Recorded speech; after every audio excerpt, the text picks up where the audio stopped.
Right then, my workers. Haven't we all? It's only a joke. It's only a joke. Just covering the camera up. How you all doing? How you all doing? So, post ABR midweek mumble. So, how we all doing? You all right? Let me just silence that. There we go. So, yeah, post ABR midweek mumble. What an absolutely wicked event it was. Spoke to so many people there. If you spoke to me, thank you. Really appreciate it. Good to see you. And come and subscribe, come and look on the channel. So what we're going to just quickly talk about is basically what I thought of the ABR festival, how we got there, when we got back, what I did during the days there, who I met, what we spoke about, and just the whole weekend. It was absolutely fantastic. Genuinely, I think it's one of them festivals where if you've never been before, then you need to try and go, because it's absolutely brilliant. So we've got Moto Tour Ireland. How you doing, mate? Hope you're okay. So yeah. So basically, we booked for the Thursday night solely because you can get in earlier, and there's about 5,000 tickets. There's only 5,000 tickets sold on a Thursday. It just makes setting up, going around the stands, or if you want to test ride bikes or anything like that, then that Thursday afternoon and possibly the Friday morning is the opportunity to do it, because there's a hell of a lot less people there. How you doing, darling? You're all right. Exeter, how you doing, mate? How you doing? I'll get onto Exeter later. But yeah, it's if you do stuff like what Exeter does, the test rides and stuff like that. I'm not really that bothered about doing test rides or anything like that. I quite like the social side of it, the walking around, listening to the talks and how people got around and just basically their lives on a motorbike. So I quite enjoy that side of it, of just sitting there for, I don't know, an hour, 45 minutes. Danny, good to see you, mate. Good weekend. Yeah, man, the Guinness was, to be fair, mate, the Guinness and the IPA was the best two drinks there.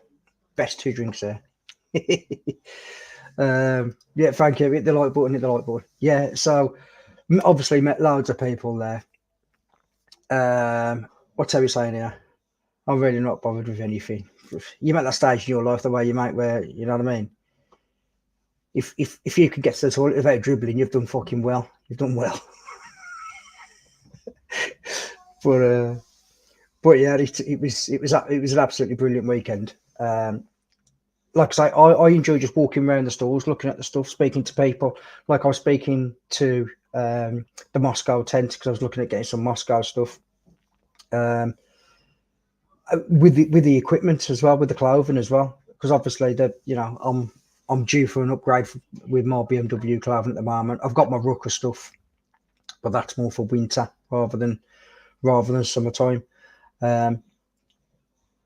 So it's nice to get there. And I don't know about you guys, but I like to have a touch of things and rag things about and see if they bend and see what the quality is like. Have a look at the stitching and all the rest of it. So it's that's I'd just do an order some offline and just hope for the best. But yeah, where am we? Hit the live button. Thank you. Extra ride. What's this? I've never had to give you some. Thank you. I don't drink that much, to be fair. Yeah, anyway. They hit the Guinness, yeah. Yeah. Right, yeah. So basically what I did was I got there Thursday.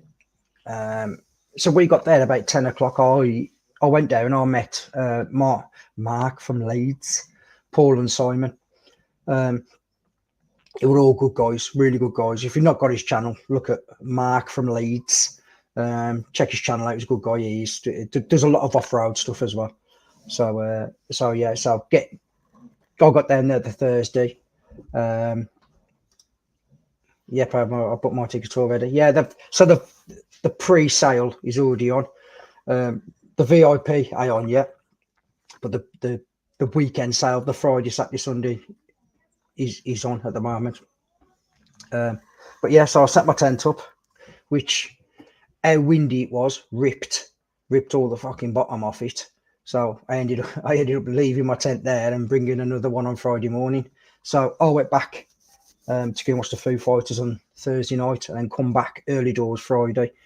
And they reckon Friday there was 25,000 tickets sold on Friday, all full Friday, which is a hell of a lot. Now, if you think, going back to my previous statement, saying that if you want to test ride bikes, you want to look at equipment, you want to sort out deals.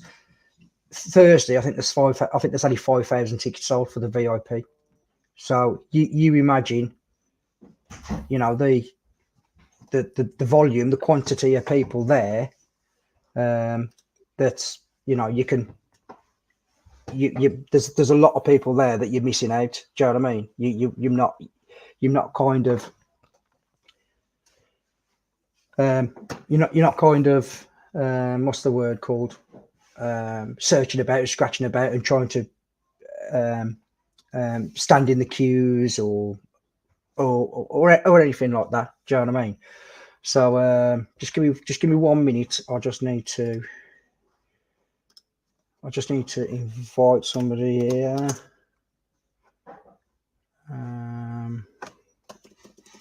Sorry guys, let me just do this.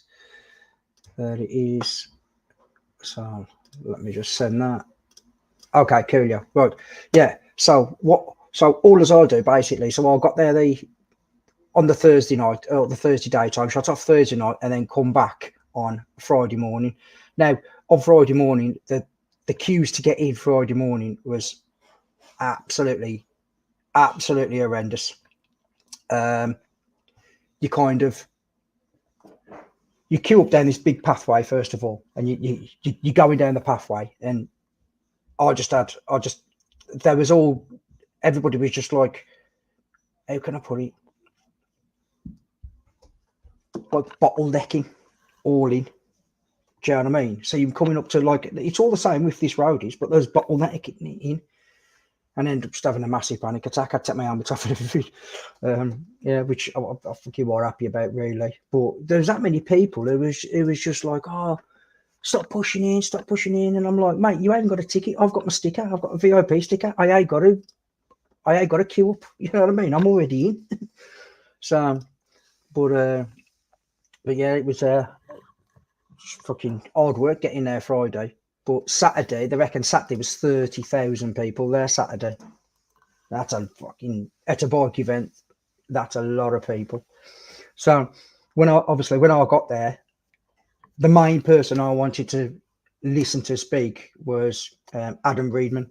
So he's basically used to be a motocrosser. Basically, he raced the Australian Dakar. Pardon me. He raced the Australian Dakar, and it's just phenomenal. The cinematic effects he put on his video, it's like a movie. It's absolutely breathtaking, genuinely. So I've watched his channel for absolutely years and years and years. So let's have a look who said it. Sounds like my neighbour when they had a family event. Mate, it was bad, honestly. It was rammed.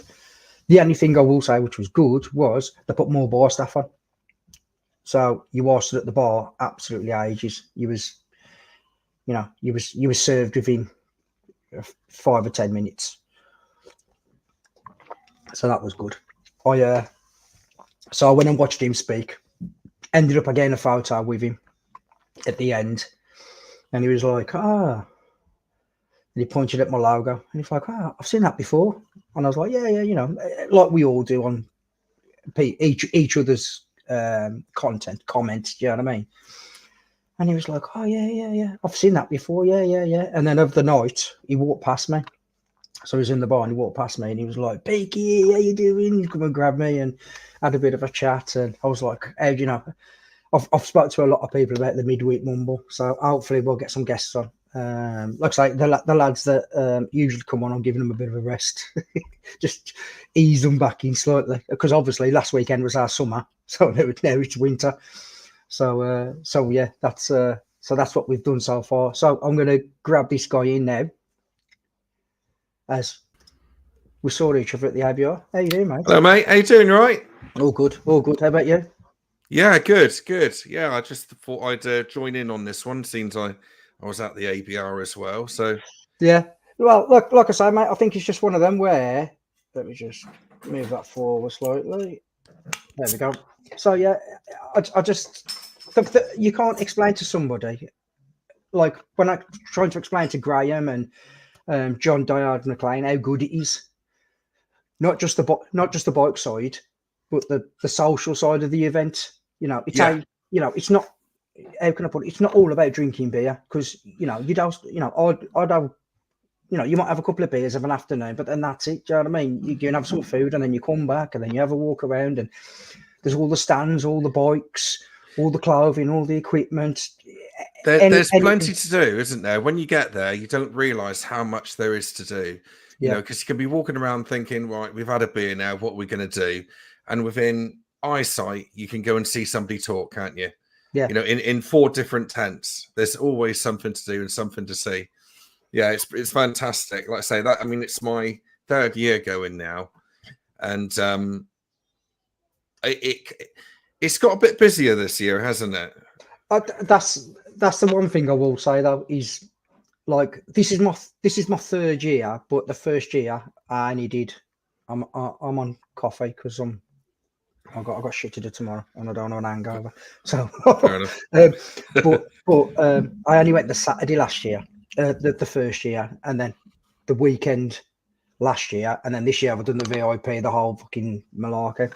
But what I would say is from the first year till this year, it's a hell of a lot more fucking busier. A hell of a lot more busier. But what I did notice is the VIP bit on the Thursday wasn't as bad as what I thought it was going to be. It was lovely. That's how it used to be on the Thursday. Yeah, it was really quiet and you could just do what you wanted to do without any, too much hassle, couldn't you? Yeah. Yeah, but there's a couple. I still recommend it to anyone, but the where I was staying, as you come in, you know where that guy is who greets everybody with the thumbs up and high fives and all that. I was right by there, and me and 4 other mates of mine, and the shower blocks were basically they had 4 rows of shower blocks, and only 2 of them was open. Yeah. So even at dinner time, I went to have a shower, only 1 shower when I was there, and it's like a massive queue, let alone what it was like in the evening. So, whereas on previous years, if you wanted a shower, you could just literally walk straight in, job done. See, that's a bit closer. What I'd say is like where we was. So when we come out, where the lake is, we was opposite side of the lake. We never had to queue for the shower, never had to queue for the toilet. There was always water in the Bowsers. So it must be, that's the 2nd year I've been there. So it must be where you are on the site. Yeah, because I was opposite to you. I was where you were this year, last year, and previous years, but I was right in the beginning. So I think next year I might try and get on the other side of the lake again. So what me and Mark from Leeds, there was about 4 of us. So we all checked in together. And then when we got to the front, when they was pushing you over to the VIP section, we was just like, now our friends have already come down in a minibus and a caravan and them setting up down that bottom side. So we want to get down with them. And initially, they said no. But then we all just kind of just sat there on the bikes and was like, well, we ain't putting on for our tents and we're just going to wait here. Do you know what I mean? And then they let 2 or 3 cars through. And then once Mark followed one of the cars, the security guard turned as if to go, where are you going? And we was like, we're the other side. I can imagine you doing that, Peaky. So we just, and you're like, just shot off, and then the other two followed me. Yeah. But yeah, it was sound. It was all right. It was all right getting, but it was nice to be all together when we camped. Do you know what I mean? Yeah. That it does make was a good. difference. I just think that Change about it, Peaky, next year. If you could say to the organisers, change this, what would it be? I'd say from the first year to this year to next year, go back to where it was last year. Bring everything closer in, right? Because I just found this. Oh, what I found this year is everything was a bit too spread out. Like some of that one tent talking was literally the opposite side. So when Adam Reeman did his first talk on the Thursday, it was literally the opposite side of the it was field. on my side, mate. Yeah. And it take like a 5-minute walk. No. Do you know what I mean? You're probably talking a good 20-minute walk there to get to the other side. Yeah. And that's where all like for me, all the helmets and all the gear was and stuff like that. So if that was if I could do anything, I'd probably bring everything. I don't know where they do it, but bring everything a little bit further forward, a little bit. But But they had twice as many stands this year as last year. He said they did, and last year the stands was on the other side, and now they've tried to put it in a line, in one line sort of thing. So I mean, for me, where I was staying, that actually worked better for me. But I can see what you're saying; it was more spread out. Yeah. I mean, from the main campsite, I mean, for you guys from the VIP, it wasn't too bad because to get to the main arena, you had to walk through that lot to get to the main arena. But for everybody else, you're walking up to the main arena and you're kind of passing all the bikes, all the good bits to get to the helmets and all the tour guides and stuff like that. So unless you physically wanted to go and see something specifically, you got no need to go up there really. Where if they change it around a little bit, they'd probably get more sales, more walk-through sales, having everybody to walk through that section than just the VIP area. Yeah. Something I'd like to see as well. Let me just turn my light on a minute. Something I'd like to see as well was in previous years, they've had Itchy Boots and Ryan F9 there. And they was always really kind of sent a buzz through the camp as well because everybody wants to see them. They were really good talks. Yeah. But they weren't there this year. I know Itchy Boots had an accident, didn't she? But I kind of missed that this year. But I think like this year, like I was absolutely flabbergasted of how many people didn't turn up or didn't know about Adam Reeman. Genuinely, the amount of people I spoke to, and I was like, Motology, and he was like, never heard of him. Like me, that's what you mean. Yeah, I didn't know who he was. What? He's got like nearly 700,000 subscribers. You've never heard of him? He's like, no. I was like, Jesus Christ. And then when I was talking to Richard Eaton about it, and Richard went, who? I've never heard of him. And I was like, he's standing there and he's fucking massive. He's 7 times as big as Teapot One. He's 3 times as big as TMF. I was like, so like a little channel, and you could see him like, you know what I mean? But I suppose it's just one of them where unless you kind of watch that stuff, watch that kind of adventure riding kind of stuff, you probably just bypass it. But, and it depends what YouTube pushes to you as well, isn't it? Yeah. But yeah, it was just one of them. I just thought this year was. Hold on, let me just turn this telly down. Give me 2 seconds. The dog's barking because there's a baby crying on the telly. Yeah. All right, mate. I've got to try and fill in now, and I've got no idea what to say. Who else went in the side chat then to the ABR, and who's going next year? I think Howie's going next year. That would be good because Howie's been before. Who else have we got here? Sorry, mate. I'm just asking who's going next year in the side chat. Yeah, so Howie. I know Harry said he's going. I know Graham Haggis Whisperer has already booked his tickets. John JDM's booking his this weekend. So yeah, it's nice. It's just nice to say, like, and this is what I was saying to Graham on Monday when he rang me Monday, and he was like, "Mate, that's brilliant." And I went, "Exactly." I said, "And that's without doing the trails." And he was, to be fair, he's a bit like me. He's like, I'd like to do one, but I ain't really that bothered. Do you know what I mean? Like, I thought I thought you'd like to do that. I ain't really that that asked. Do you know what I mean about doing them? Like I say, for me, it's more of a social thing. I like to just have a walk around, speak to people, get to know people. Like I say, I did it last year. You know, sitting down and just listening to people who just lost my wallet for 2 years. I think it was if I lost my wallet for 2 days. More like you're pissed off for 2 days. I think that's how you lost your wallet. But yeah, it's just like I say. I was watching people just walking past. You know what I mean? I'd like, oh, who's in this tent? And then like, I don't know, 10 minutes. I'm like, oh, that ain't interesting. But I ended up watching this woman who was probably in her 60s on about her traveling the world on a motorbike on her own in the 80s, and she had that was Elsa. Yeah, mate, that was phenomenal. That was phenomenal. That was fucking brilliant. Yeah. You know what I mean? I stood there for an hour, and then I had a little walk round, and then found Phil from my motor. I had a brew with him. Well, he did me a brew, so I had a brew with him, sat there and had a bit of a chat and all the rest of it. But yeah, man, it's just like I say, for me, it's more of a social thing than going out riding the trails. I really that arse about going riding the trails, if I'm being honest. I think it's for me, it's all of it. It's a social side. It's riding the bikes. It's seeing the talks. I can't really pick which one I like the best. Really, meeting you guys again. You know, I've never met any of the Scottish lads before. I mean, that was just brilliant. I'm so glad that I found you all, because you know, there's always a chance that you're not going to meet somebody like Hippodromes. I didn't see Pete this year. And I normally do, you know, I normally pass him one way or another. He is the man himself. How you doing, mate? You okay?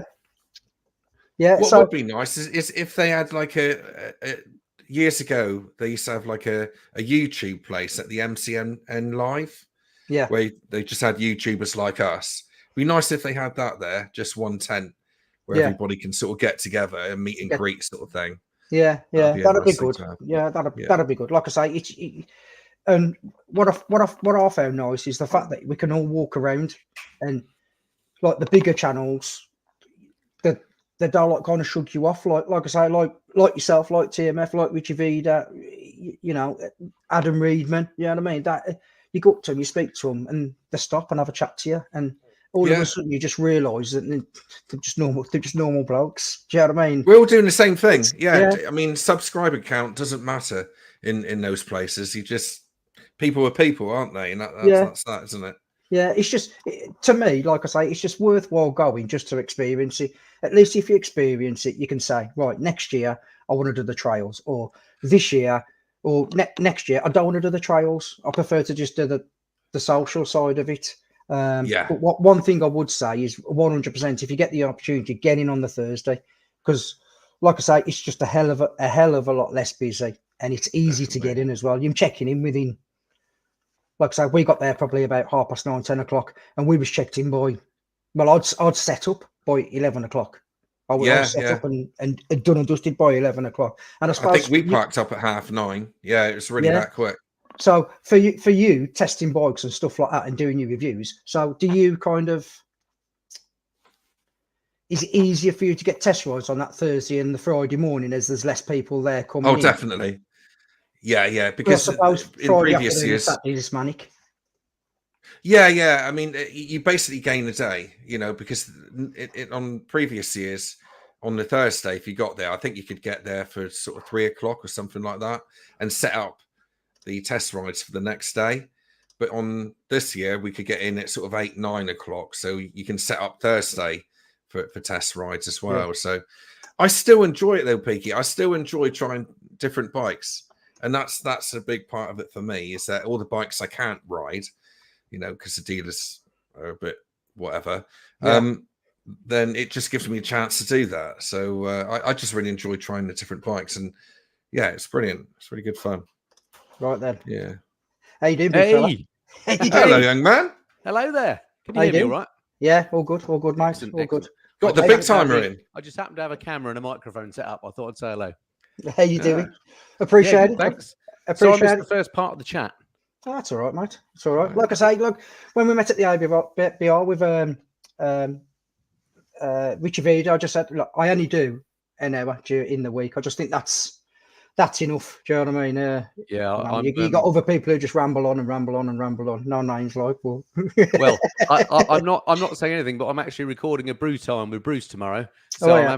I'm having to have a bit of a sleep beforehand because they tend to go on a bit, don't they? I was going to say, are you having a beer as well? Yeah, probably. Although to be honest, I haven't recovered from the weekend yet. I feel absolutely knackered. I don't know about you two. Oh, well, we was yeah. only on about this with a couple of lads who come down from Scotland, and I went to work Monday and I was absolutely, well, even today, I'm still a bit achy today, really. You know what I mean? It's just, I know. I used to do all this walking, if I'm being honest. I know. That's the thing. I was talking to my missus about this earlier. You actually get quite a bit of exercise during that weekend, don't you? All the walking about. Yeah. Too. You certainly get your steps up, don't you? Yeah, exactly. So what would you do then? If obviously you've been to a lot of the IBR festivals now, so looking back on what they've done, what would you change for next year? How would you change it for next year? Well, I would change some of the bands, but I think the changes they make. I think I've been to. This is my 4th ABR, I think, and it grows every year, obviously. And this year, I think the substantial change they made, about moving like the vendors instead of having to cross that road, but up to the top end. I actually thought that worked quite well. It made the whole thing feel a bit more joined up. Plus, of course, they had some of the main speaker tents, didn't they? They had Austin Vince right at the top end, and then that Himalayan stage thing in the middle where I did my little pub quiz thing, and that seemed to work quite well. So I think that was better. There seemed to be a bit more space when you're in the other main, where the main bar was. The main bar was. There was more room around there, wasn't there? I think they could probably. I still think they're not quite getting the vendors right. Not the vendors, the food right. The food bit, 100%. Because number one, if you go on that, what they used to call the VIP thing, but I see they're now calling it something else. Because you never felt particularly like a VIP when you spent the money for it, did you? It was just early access, effectively. And when you tried to cash in your vouchers for your free thing, which I tried to do, it turned out it wasn't free at all. I had to spend another $4.50 to get a hot dog on top of it. Stuff like that was a bit naff. But if you want it, if you're there for the whole time, I actually got there because I was technically an exhibitor. I actually was able to get in on the Wednesday, so I got in there early on the Wednesday. So I was there until late on the Sunday, so a fair old few days. And if you're just relying on their food, you ain't, no matter what they say, you're not going to be eating healthily, are you? Because there's, I don't get it wrong, I love junk food, but you don't want it 4 or 5 days on the run for every meal, do you? So I think the food, it'd be good if they could get, I don't know, even if it's like a salad bar, they had something like that, something a bit different. Yeah, exactly. They had that like that camping shop, didn't they, on the main camping field? I mean, if they had something like that like sold pre-packaged sandwiches or something, I think that would work quite well. So maybe a bit of thought on the food, and then the other thing, not for me, but my missus was very adamant that there were way less loos for women this time. Which there definitely were. Now, of course, the thing is, I just guess they're just reflecting usage. And let's face it, most of the people that go there are all old, bald, fat blokes like us. So there aren't that many women there, are there? Actually, there's more and more, but there weren't that many loos for them. In the field I was in last year, it was like 50-50 split. This year, it was like 95-5 split. There was definitely more ladies there, and there's definitely more families there as well. A lot of kids running around. Yeah. Have you seen the photo on the ABR website that they've done off the drum with all the women in front of the? Yes, I did. Mate, what a good photo that is. It was a great photo. Although again, I was actually in the little enclave I was staying in. There were 3 women amongst, I think, 7 blokes. Not that we were sharing them or anything like that, but they were. None of them knew that photograph was taking place, and they're all bikers. So, I mean, I'm not quite sure how that came about. It was a Vanessa Ruck thing, I think, wasn't it? And I think it might have clashed with something. But yeah, great picture. But there were way more women than just those there. Was my point. Yeah, 100%. I just think that, like, for me, because we was camping. So we was camping the opposite side of the lake. So, and this is what I was just saying to Stevie then. So for us to get up to the vendors and up to like where the helmets was and some of the talks. It's a long walk. I was in the same area. Yeah, it was probably like a 20-minute walk. Do you know what I mean? And I just think if they could get it a little bit, I don't know how, but a little bit more centralised, or even change it around slightly. So you've got to walk, if the tents are to your right, for example, you've got to walk through the vendors to get to the main arena. Instead of having that VIP section where you've got to walk through that way to come back there, and the vendors are probably getting more buyers, more sales for people walking through. Because for me, unless I went up there, I only went up to speak to people or to listen to a talk. I didn't purposely go up to to buy something. Where I think if you're passing through, you're more likely then to go, oh, that's a bit of a deal. Like the Oakley shop, I bought a set of Oakleys. So, it's I think it was better than last year, though, because the shop area was on the other side, wasn't it? Yeah. Like to the right of the lake last year. And it's kind of out the way a little bit. But for me, it felt like it was on the main drag, you know, the way it was set up this year. And, of course, Enfield had a massive stand there, didn't they? They had 2 tents and obviously all the test ride bikes as well. So it worked for me. I didn't like mind the Himalayan thing as well, the big talk tent thing. So they'd obviously spent a lot of money on it, haven't they? Yeah. Yes, they had. Yeah. I thought the BSA stand was quite impressive as well, because they've been quite quiet, haven't they, since that BSA was launched? We haven't seen much about it. No. But they had a massive stand there, didn't they? I didn't see that it was particularly busy, but that was a big old stand they had. I'll tell you what our sim was every time I went past was busy, was the Harley Davidson stand. Every time I went past. I was just going to mention that. I mean, it's interesting that Harley put so much effort into that, because that was a big stand as well, wasn't it? And not your typical green laning type bikes.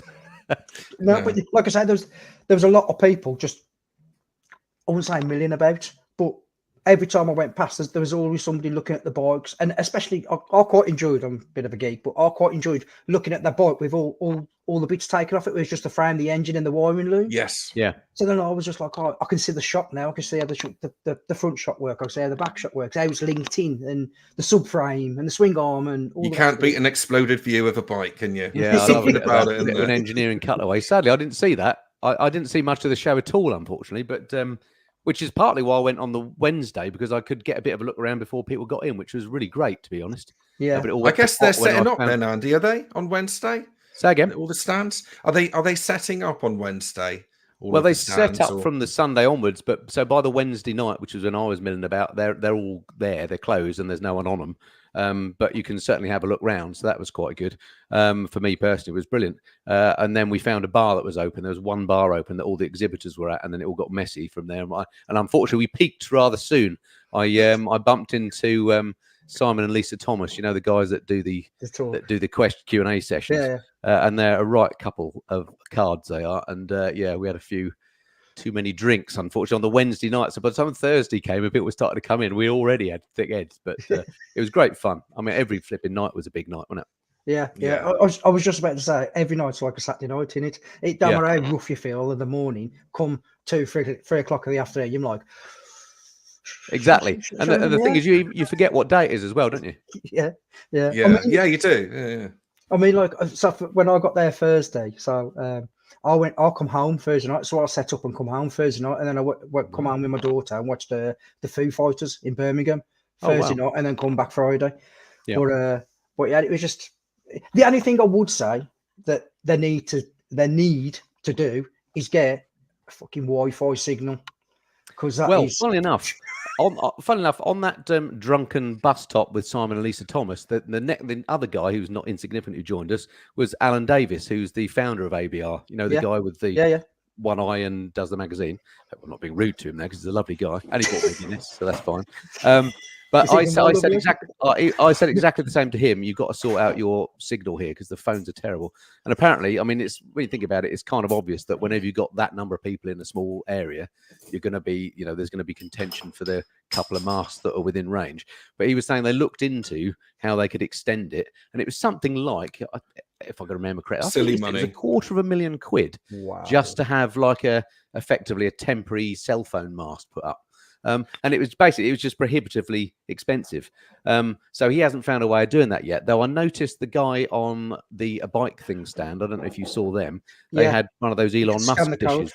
Yeah, you could scan the code and get free 20 minutes. That's right. So they were using Starlink, and then you could use a bit of Wi-Fi, which I'm sure there's an answer with Starlink that ABR could use officially, because that is, I mean, especially when you're with a group, if you lose them, you haven't agreed where you're going to meet up, you've got no chance of syncing up, have you? You don't see them again, do you? I mean, there are people I was supposed to see at that show. I was there for 4 or 5 days, didn't see them at all. So, and that was with trying quite hard. So it's, a bit of phone signal would be good, wouldn't it? But there we go. There's something nice about that though as well, I find. True. I think it's quite nice being disconnected from the phone, because if we could get phone signal, then I'd be phoning up every night, phoning up home and speaking to the missus. Don't want to do that, do we? And I took my it's quite... it's even worse. it's quite nice not having that. But it's a double-edged sword, that really, isn't it? It's just nice to do a couple of. I mean, I was quite fortunate, so I did a couple of videos, and then once I got home, I posted them up on the Friday.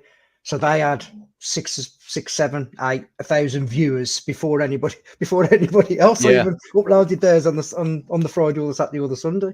But yeah, that's a good move. I got mine. I just spent all day Monday getting mine up quick, and mine now. I think if you search ABR Festival, mine's one of the first ones that crops up. So I'm really pleased about that. I mean, they won't get loads of views because they never do, but but it's good to get it seen. I do know quite a few lads. So what they was doing is they was doing a couple of videos and then going out the festival to the McDonald's, because you've only got to go out to the island, turn right at the island, and the McDonald's is just there, jumping on their Wi-Fi and then uploading at McDonald's and then just coming back in. That's a clever idea. I mean, I didn't notice. I had my normal video went up on Saturday, or at least I thought it had, and I'd preloaded it as you do, but I put the wrong date in. It didn't actually publish till Sunday, so I didn't even spot that until later on. So that I'm a bit gutted about that, because it just feels untidy now that I always do Wednesdays and Saturdays, and one week I've got a Wednesday and a Sunday. But there we go. Yeah, we've all done that, haven't we? Yeah. Or you thought you put it for a date and you posted it straight away. I know. Tell me about it. We've all done that as well. But yeah, I just think that the ABR now is just getting. It's almost like growing its own legs now, and it's just offering its own tangent. When I was talking to Adam Reeman, he was like, "I've never been to anything like this in my life." He said, "This is brilliant. You've got the trails, you've got, the shops, the talks, the bands, the beer, because you've got everything all at one place." He was flabbergasted with it. Like I say, he was.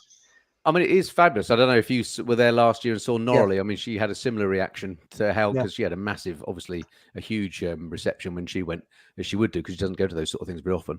But I do wonder, and don't get me wrong, I love the event. It's one of the highlights of the year for me, if not the highlight. I do wonder whether it's in the danger of getting too big. I had quite a few comments on my video from people that didn't go, saying, "Oh, I can't be doing with big events like that. Too many people, too crowded, etc." I mean, as it happens, they're quite good. Number one, despite what I said earlier about not many women's loos, things like showers and loos, for blokes at least, there's loads, and they're pretty clean generally, aren't they? If you avoid portaloos. Yeah, very good. So that's good. And generally, it's pretty darn well organised, I think, from my point of view. Okay, some of the queues can get long at the bar at peak times, in the evenings when the big bands are on. Within reason, terrible. I would say no. I think this year, if I queued at the bar, it was literally 10 minutes max. And it was only about, I think the worst I saw was 4 or 5 people deep, whereas last year it could be sort of 10, 15 deep. It was horrendous last year. It was. That was a great improvement. Yeah. Yes. 100%. But yeah, it's just like, I just think that now they don't want to kind of get too big with stuff. Yeah, it's tricky. That's the same with any event, though, isn't it? Glastonbury was tiny at one point, but it evolves, and unfortunately, it runs away, becomes a monster. I mean, I think there were 15,000 at ABR this year, and they're talking about. I think Alan was saying they're thinking of taking another 3 to 5 next year, and I was thinking, really, is this going to get too big? Yeah. Wow, that's basically the VIP again on top of. Yeah, I mean, basically 2022. The first year I went was 10,000, and that was just after the COVID bubble. Was that the test event when we were still in the tent? The bands. Yes, it was. Yeah, that's right. And that was brilliant, wasn't it? Because it was the first time we'd been let out after COVID, and we all went wild in that tent. It was fantastic. Yeah, but that tent that the bands were in was only about the size of half the bar tent now, wasn't it? Yeah. Yes, that's right. I mean, I was stunned. One of the questions, I did a pub quiz as part of the thing, and one of the questions was, when was the first ABR? And I was stunned that it was actually 2018. So it's only been going 6 years. Yeah, I put 2019 because I don't remember it in 2018. So we put 2019 for that. And then when you said 2018, do you know Radio 2, and they have the 1 year out t-shirts. Yeah.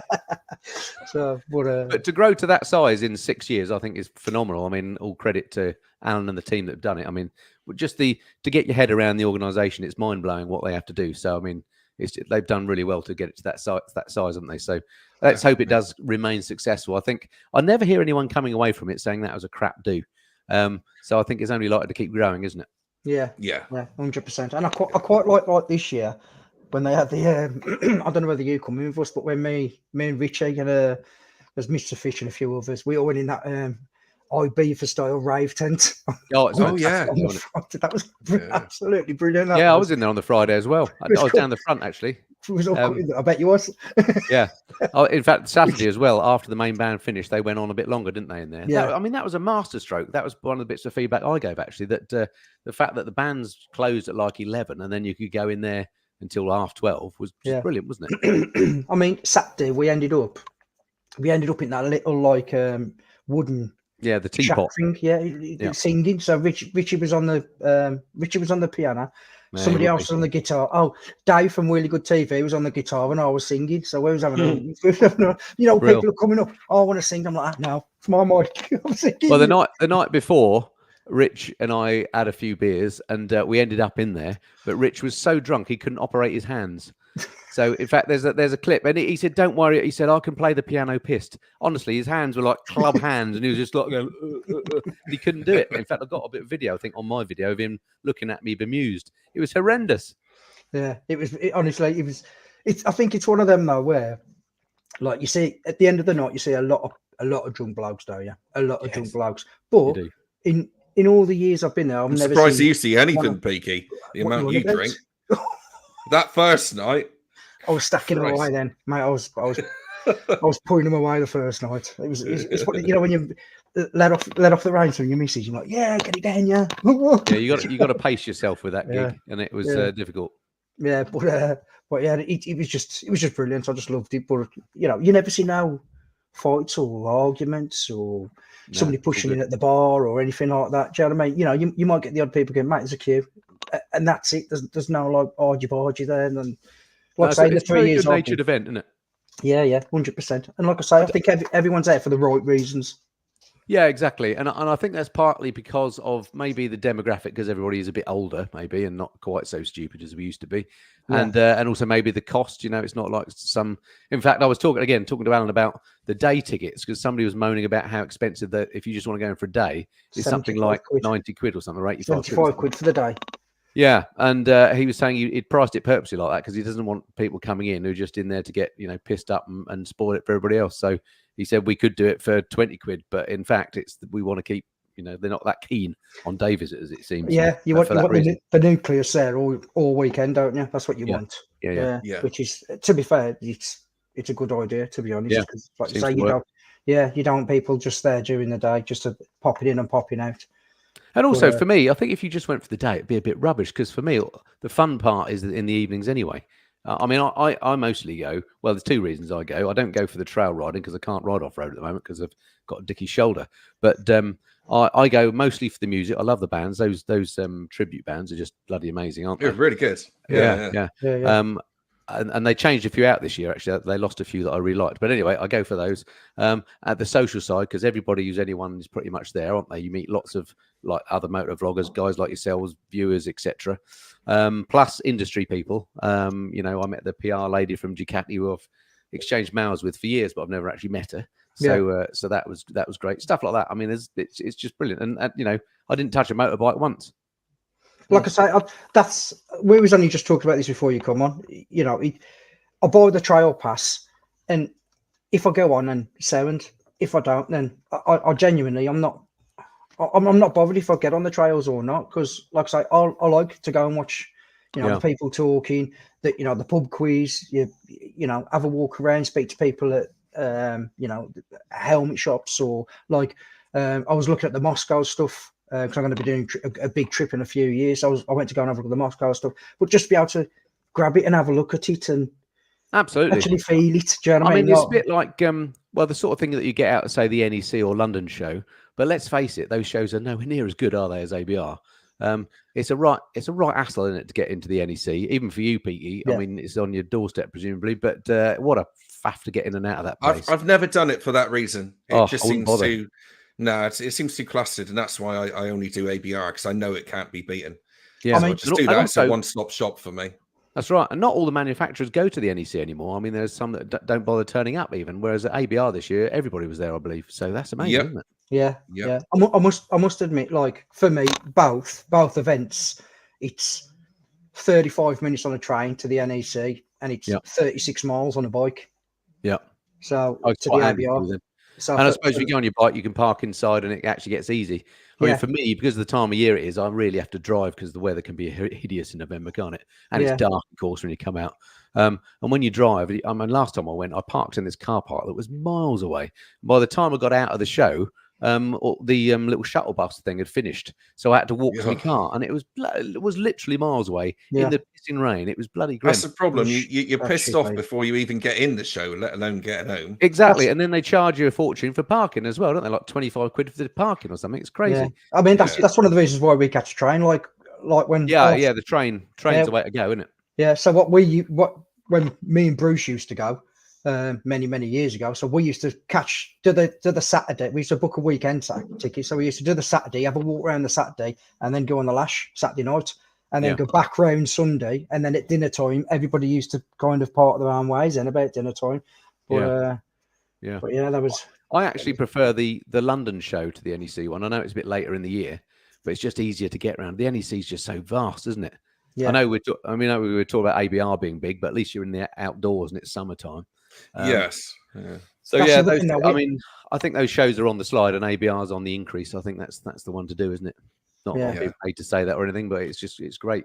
It's nothing. People say it's busy at the ABR, but at the same time, you can lose yourself as well, can't you? You can go down by the lake, and it's much quieter down there. So that's right.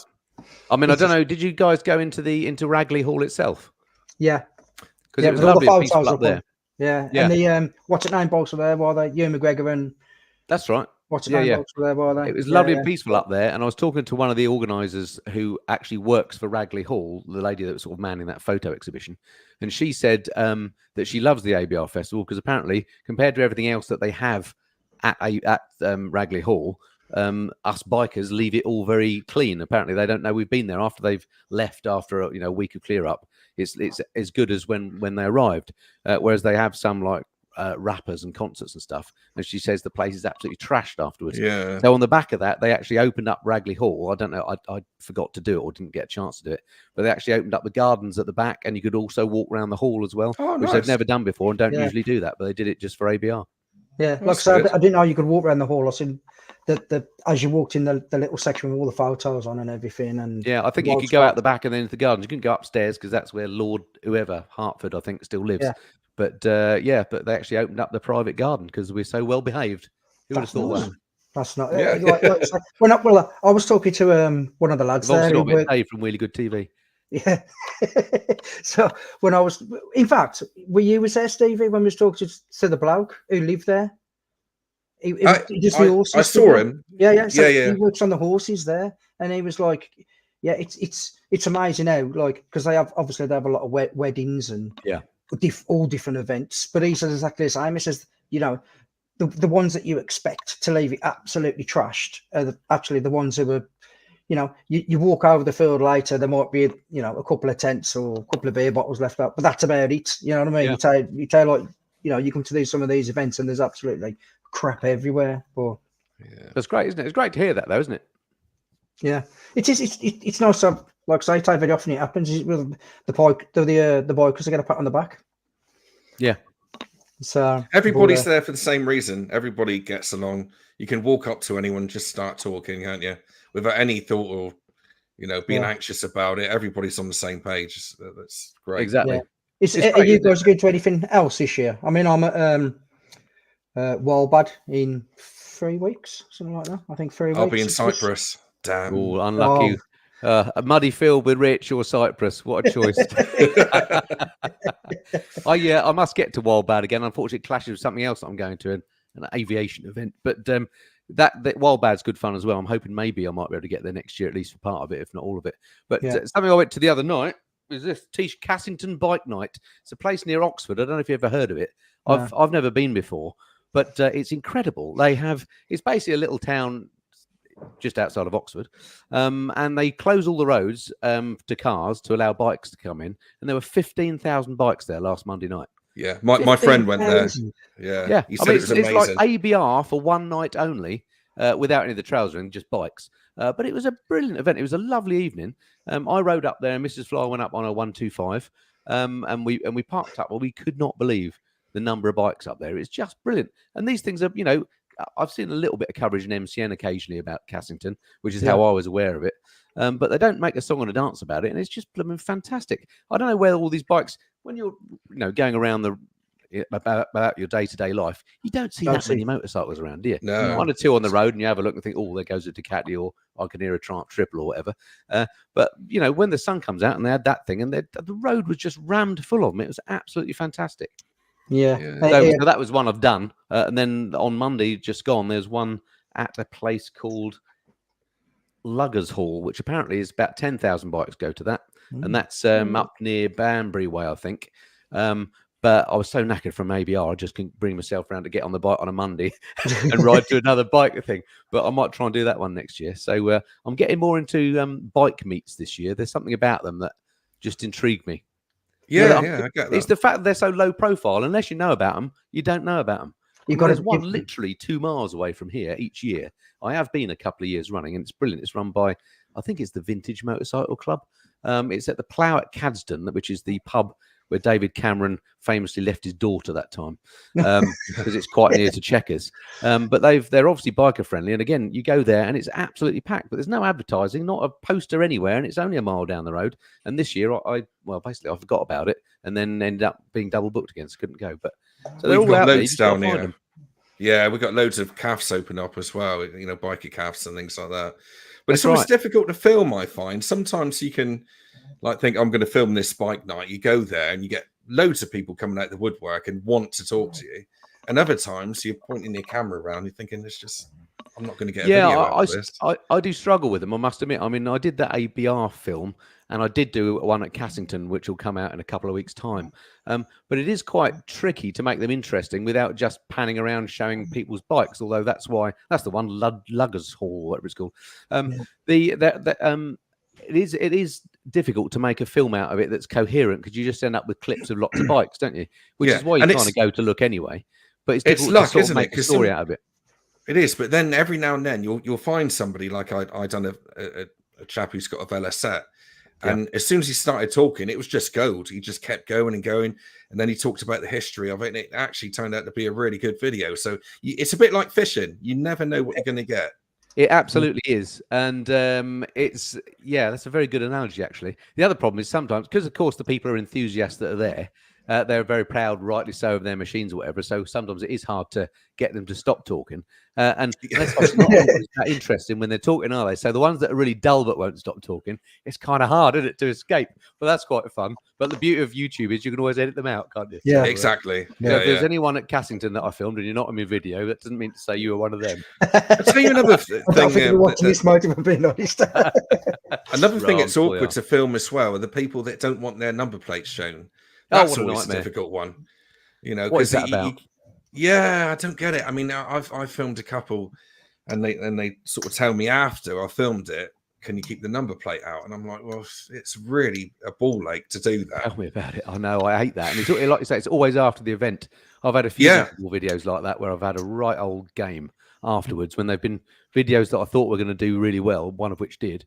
And it's like, oh, what a bloody hassle. If they do end up doing really well, the one that did very well got a few 100,000 views, so it was worth blurring out the number plate. But one didn't, and it must have taken me about a week of every evening's effort to get all the number plates out. I don't think there's a trace, is there? You can't trace their address or anything, can you? As I live in Wolverhampton, I'll tell you why. Well, it's for cloning purposes, isn't it? I've had that done to my bikes. Yeah. So that's what. So I had a court summons for a hit and run crime that I committed in. Where was it? I think it was in Hull or somewhere. Whilst riding my red Honda, which I have never owned a red Honda as far as I know, but it had the same number plate as my black and gold Street Triple, and I had to do quite a lot of squirming to actually prove that it wasn't me that had hit this car and then ridden off. Blooming nightmare. So somebody had clearly seen my number plate on my videos and cloned it. In the end, what I had to do to clear my name was prove to them that I had a YouTube channel that showed that number plate often, and that it was a black and gold Street Triple, not a red Honda CBR 500 or whatever it was. And then it also so happened at the time of the accident, I was out in my car, which has a tracker in it, which I could download from that, a little map which was time stamped, which showed exactly where I was, and I was in Portsmouth or somewhere at the time. So that's how I got away. But what a pain! But the point, but although that was a pain, I mean, if you're just riding around, people can see your number plate, can't they? Yeah, So exactly. That's why I don't Yeah. bother. I mean, Yeah. if someone wants to find out one of my number plates, it ain't hard. Just look at me when I'm out and about, and you got the number plate, haven't you? Yeah. I mean, I've got that. I don't know whether you've heard of it. The South Wild West Rally in Wales. So No. I've that's Hang on, it's in Austell, isn't it, Peaky? Yeah. That'll be not in Cornwall, Wales. then. No, it's in Wales. No, it's in Wales. What's in Austell? No, the rally's in Wales. Really? Yeah, I'm sure it is. Southwest Rally. I'm sure. I got the thing here, but I'm sure it's in Wales. That's weird. sure I'm going to the Cardiff bike meet in Edinburgh next week. So is everybody else now. I'll take the piece. I got the flyer here, but they've sent me the flyer. But it looks, Maybe they're having a laugh. It's a good joke if that is it. Yeah. That's the same name as the one down in Cornwall. I'm gonna rock up, and there's gonna be nobody there. Just me on my own in the Sainsbury's car park. Quite a way to go, isn't it? To go to the wrong spot. Yeah, I'm sure they said it was in Wales. I'm sure they did. It's called I've the never been to it Southwest before. Bikers, and it's in St Austell, and you reckon that's in Wales? I think there's some clues No, I there. think No, it's that's the called the South Southwest Rally. The Southwest. No, Biker it's the Rally. South Wild West Rally or fucking summit. Well, it's all to do with fucking Harleys and all that shit. So Yeah, I'm just gonna exactly. get Yeah, there, that's the same one. St Right, that Austell. one.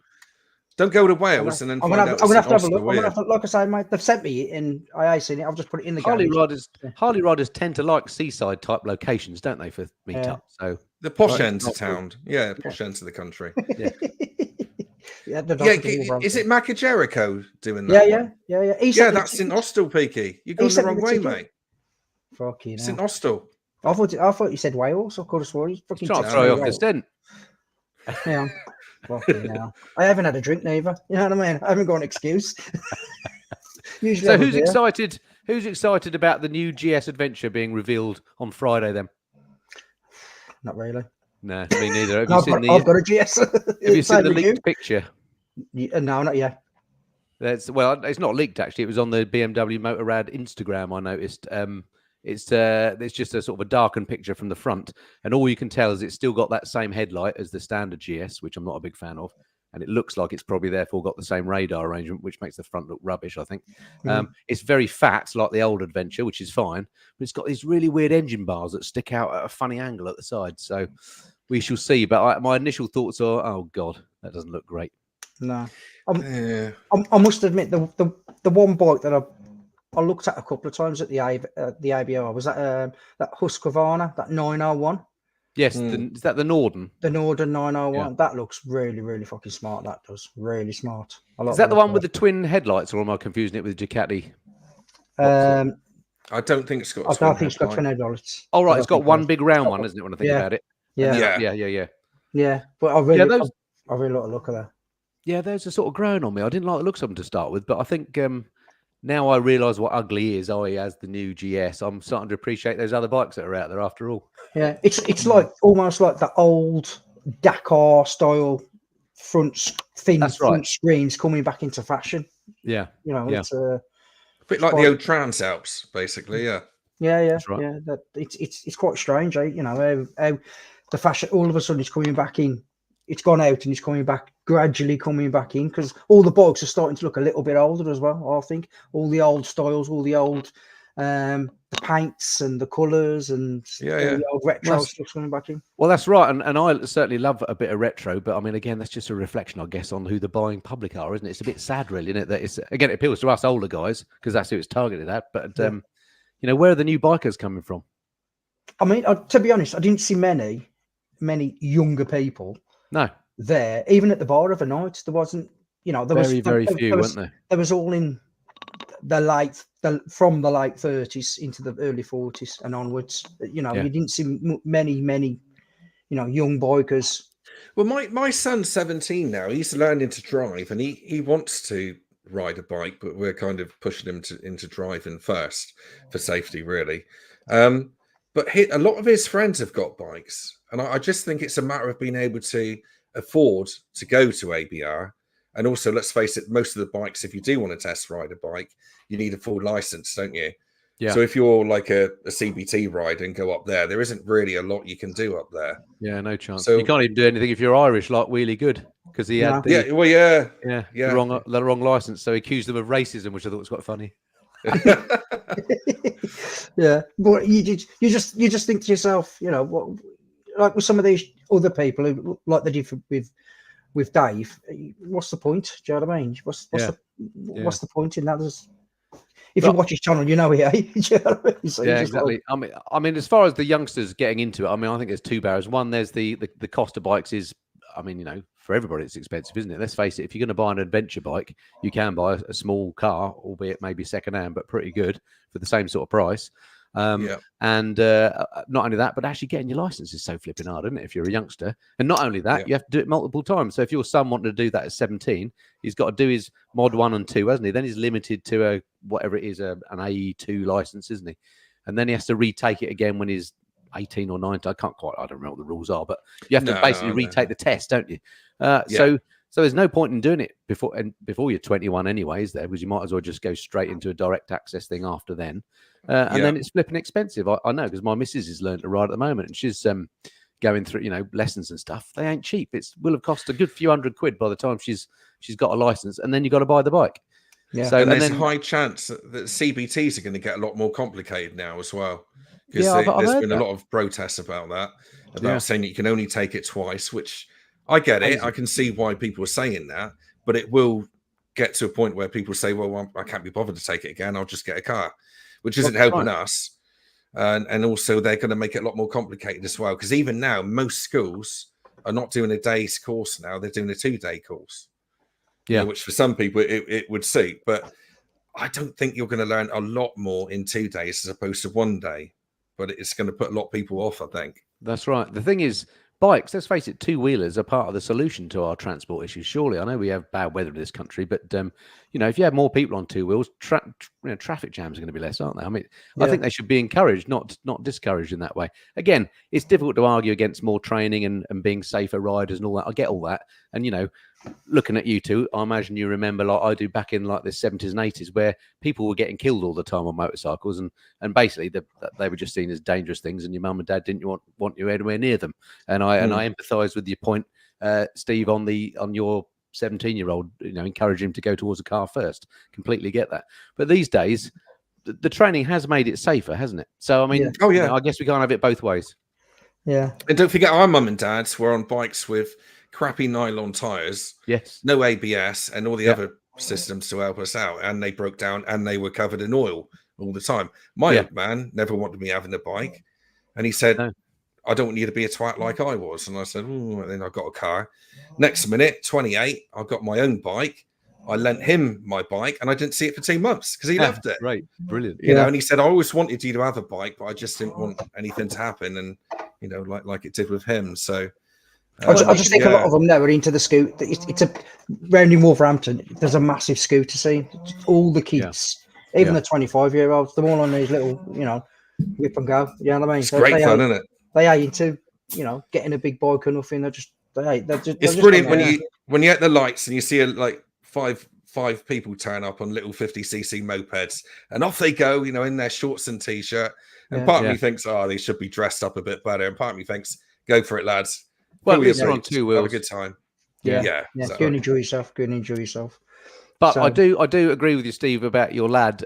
I mean, I was the same. I've got a couple of girls, and they're older now. But when they were, wanting their own transport, I encouraged them to go down the 4-wheel route, because I think if you have driven for 4 or 5 years before you get on 2 wheels, at least you've got road sense, haven't you? If you're starting and you have your bashes in the car. That's half of learning to drive, isn't it? Is learning how to read the roads, and it's exactly the same if you've got a bike. So but you're more exposed, obviously, on a bike. So I think being a driver first is a good thing. Although I do think it would help us all if all drivers had to do a CBT. I think that would be fantastic. 100%. I was just on that point, what you were saying there, I must admit, though, that more girls now are more visually aware of bikers, with me being a biker, than other people. Or, I've been with my niece and stuff like that, and she's just like, I'm like, fucking slow down, I don't, you know what I mean? Where, me being a biker, I think they've taken that on board, and kind of, they don't just look to see, don't, you know what I mean? So that's a good thing. Although, again, it's incredible, isn't it? We're all drivers too. When you're out in your car, sometimes bikes do appear from nowhere, don't they? And I've been on the other end of a, sorry I didn't see you, mate. Not that I hit anyone, but I've almost hit bikes and thought, bloody hell, I'm a biker. Yeah, that was didn't see me. that bike coming. I mean, yeah, it's easy to do, isn't it? Oh, yeah. Yeah. And do you find though, guys? Do you find that like my 17-year-old, they seem to be a lot more sensible now? Oh God, Because yeah. when I was 17, I was still down the park drinking and having fun, but they don't do any of that now, do Kids they? these days, I know they don't even smoke, do they anymore? I mean, it's No. crazy. What's going on? I was at choir. Yeah, they are very sensible youngsters these days. Maybe that's why they're not getting into bikes. Good point. Yeah. I do think a lot of it's cash, a lot of it's money. It's always has been, and it's I think they they're pricing themselves. A lot of these companies are pricing themselves out of it massively. Yeah, exactly. So, look at you. I mean, my motorbike insurance, I'm only 47, and mine's every year for the last 3 years, mine's gone up. It's not dropped, it's gone up. Oh, don't get me started on insurance. So you just kind of think to yourself, well, I'm getting older. I've got a year's no claims, another year's no claims, and it's gone up another 60, 70 quid. And you're like, I don't understand. Slightly off topic, but on the same subject, there's a lot of big shows that are struggling to get insured now. And ABR might be up against this at some point for public liability. The Dorset Steam Fair, for example, it's costing them millions to get insured now. And they're just like, we can't do it anymore. We'll chuck it in after 100 years or whatever it is. And there's a lot of shows down here that have been around for donkeys and they just can't get insured anymore. Isn't that interesting? I wonder what's changed, why that's the case. It's because everybody's claiming now we're in an environment and an era where it's a blame era. Back in the days, if you fell over in a festival and bossed your ankle, you'd fell over in the festival and bossed your ankle. Which you've done many times, Speaky. Yeah, but I've waited till I've gone back before I go to the hospital. I've stopped there drinking, but and now it's a blame culture now. Oh, I was there under that and I bossed my ankle because of that, and it's that blame culture. Everybody wants that free 10 grand of suing somebody. Do you know what I mean? And I think it might be a bit of that. I mean, all insurance has gone up though, hasn't it? I mean, your bike one certainly, but the cars too, the house insurance, every insurance that we've got seems to have all gone up in the last few years. I think probably because of some global, I don't know if it was to do with Ukraine and all that, I don't know, but there's somewhere, because they all insure against each other, don't they? So you only need one big event that costs a lot of money and all insurance for everybody goes up. So I think there's a bit of that going on, but it does seem to have got really silly expensive, and I can understand why they might put some big events out. I wonder what Rich does with Wildbad, actually. I must have a chat to him about that at some point, because that must be a nightmare. Yeah, good point. That's partly what puts me off doing something similar, because I quite like the idea.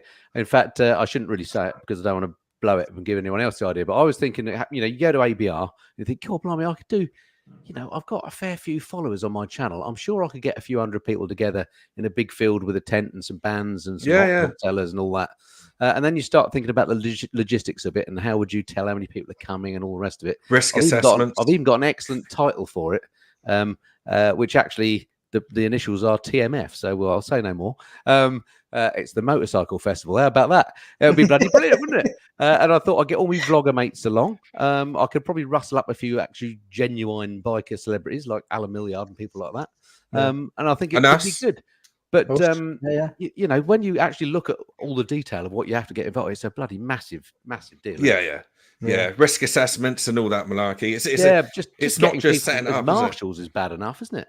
And not upsetting the council. I often get asked, why don't you do a biker meetup? And I'd love to do one, but if I announced it, and maybe 10 people would turn up, but I've got 270,000 odd subscribers, and supposing all right, turn up, supposing 1,000 turn up, the local council are going to go nuts, aren't they? Yeah.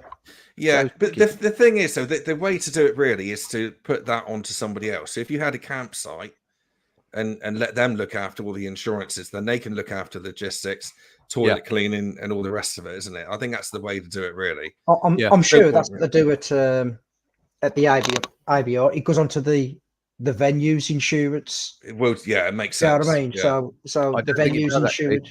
I mean, what alerted me to how nightmarishly complicated it is when you when you go to ABR as an exhibitor, they send you an exhibitor's pack, and there's all sorts of contracts you have to sign to do with insurance and stuff, together with site plans and all sorts of. And you look at it, you think, Oh, my yeah. God, the organisation that's gone into this is way beyond anything you'd expect. I mean, they're big, like 4 months in advance. They have a big chart, which is like whatever bigger than A3 is, A2, I suppose. And it's got, I mean, it's got shows you where every fence is, where every water standpipe is going to be, where all the emergency exits are, where the generators are. I mean, it's just total pain in the ass. Oh, yeah, God. Stuff that. So unless you're making a load of, shed load of cash out of it to make it worthwhile, you're not going to do it as just something as a bit of fun. But anyway, it's something in the back of my mind that I keep thinking I really must do some sort of meetup thing. But I think you'd have to do it ticketed somehow so that you knew how many people were going to turn up. You've got to do it. Yeah, you've got to do it ticketed, 100%. Yeah, because we've all done it. You see it quite a lot where people will set something up and they'll say, "Oh yeah, we'll go," and then you know that nobody's going to, half of them are going to go if you're lucky. Well, that's it. That's it. Whereas if you had some sort of ticket, well, I suppose even then, if it was free, people would maybe not come. I don't know. Tricky one, isn't it? Yeah, that's the thing, isn't it? If they have a donation, then you should do like a donation. Then, so it's, for example, it's £40 a ticket, but the money that you raise, a percentage of the money you raise goes to a fund. I don't know, Scottish Little Soldiers or whatever. Do you know what I mean? At least then it's not like you just taking all the cash. Do you know what I mean? You actually saying, this money's for this, this money's for this. At least then it might. For sure, if it got bigger. I mean, I was just thinking initially of just having like a bike meet, but you need to somehow control the numbers. So I'm not doing it to make money particularly. So it wouldn't matter if it was 10p to get in, as long as you've got a ticket to prove that you've said, "Yep, I'm coming," and then whether you need to get the police to approve it or whatever you have to do, and then you grow it from there, because these things all start small and get bigger, don't they? From my knowledge, it's when you start being rewarded, as in taking cash for everything. You cross that line, it gets really complicated. You should have £40 a ticket, and your £40 goes behind the bar. Blimey. Yeah. There you go. There's one for you. You can keep that one. You can keep that one. So, gents, we've been on an hour and 10 minutes. That's flown by. That is lovely to speak to you. I'm glad I managed to get on at last. Thanks for inviting me along. No, mate, like I say, like I said to you when we was at the ABR, mate, if you do want to come on, and all you got to do is drop me a message, and I'll chuck you the link. Splendid. Thanks. And lovely to meet you both at ABR as well. Yeah. Excellent. Thanks for I didn't see you this year. I saw you the year before, but yeah, it's all right. Maybe next year I'll catch up with you. Definitely. Love a beer. Yeah. So as usual, we're going to shoot off now. So I want to just say a few thank yous on the people from the side chat even. Put my teeth in. So we had in, let's quickly scroll to the top. We've got Mar.Dr. Ireland, Howie, Revbomb, Zed, Todge 29. We also had Andrew Harrop. That's a mouthful when you got false teeth in. Who else? Let's go down. Zed. Oh, the Mr. Flyer says, "How do I join this malarkey?"